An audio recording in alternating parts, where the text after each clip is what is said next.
After beating Eliza, I run towards the Driftvale drawbridge, and once getting to the road... Son of a bitch! But anyways, we start. You sent out a Liepard, and I had Florida. Since I'm terrified of switching out when Liepards is out now. Thanks! I just beat the shit out of it with rocks. Next was a Duat. Since someone got rid of Lettuce, I only had one real option when it came to it. Gregory. And Duat nearly one-shotted it, leaving her at 6 HP. I hope this doesn't become a trend. Okay, I really need to train Gregory more. That's like the third time they've nearly died. I decided to switch in Shiitake for good neutral damage with Mudshot, and thankfully it got a crit leading Duat to die right then and there. Next, Pansear. Shed a tear for Lettuce. So I kept Shiitake out, and got to try out my fancy new Muddy Water move he learned from the last gym battle. And it OHKO'd it as well. And lastly, Turn Crow. Gregory was in no shape to fight that, so I did Florida for a good old Rock Tomb, and Tranquil died. Sharon was mad he didn't have anime protagonist plot armor, and Alder came by to talk some sense into him. I actually quite like Alder, champion of the Unova region and all. People complain that he isn't a very strong champion in terms of battle, but I say he makes up for it in terms of being a very strong character. But after telling Sharon off, he had to beat up 2 kids. Yes!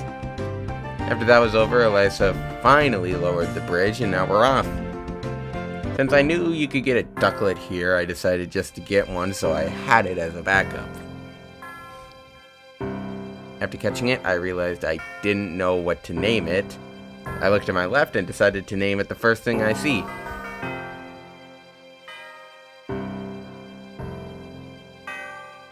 Meet Desk Fan, the ducklet. And since Ducklet is water flying type, and Gregory needs more levels,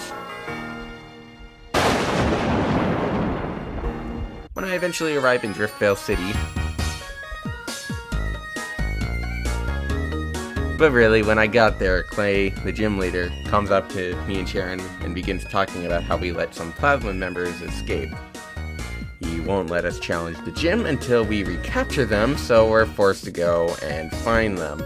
I already knew where they were, so I went right over. In the process, in the cold storage, I came across a timber. Yes! I caught it and named it Ryan in reference to the girder my brother has in a sword Nuzlocke I'm helping him with. In case some of you didn't know, Conkeldurr is like my 5th favorite Pokemon, and it will never leave that spot. It's a long story, I might talk about it later. The only issue is that I can't get a Conkeldurr because it's a damn trait evolution, and I hate those. But anyway, before entering the cold storage where the plasma grunts were hiding, I trained in the nearby grass with the help of, say it with me, them lovely Adinos. Thanks for that, Gregory, and even Ganon evolved. Ganon evolving from the amount of times I switched him out of fear, because I don't want any more deaths happening. Once Ganon evolved, I was feeling quite confident. A massive pig demon could likely fight off anything Plasma had. I charged into the cold storage ready for a fight, and it was a massacre. No one could stand up to Ganon. We cleared out Plasma, and Clay was impressed. Or scared shitless of Ganon, but he told us we can go fight him. The gym trainers were no problem, Shiitake going through them, nose sweat, and even evolving in the process. I then got to Clay. I figured since most of his team was weak to water, Shiitake could take it, especially since he was 5 levels above Excadrill. The battle starts, and he leads with Krokorok. And to make a long story short, Shiitake swept his whole team with Muddy Water. It was no sweat. 3 gyms left to go.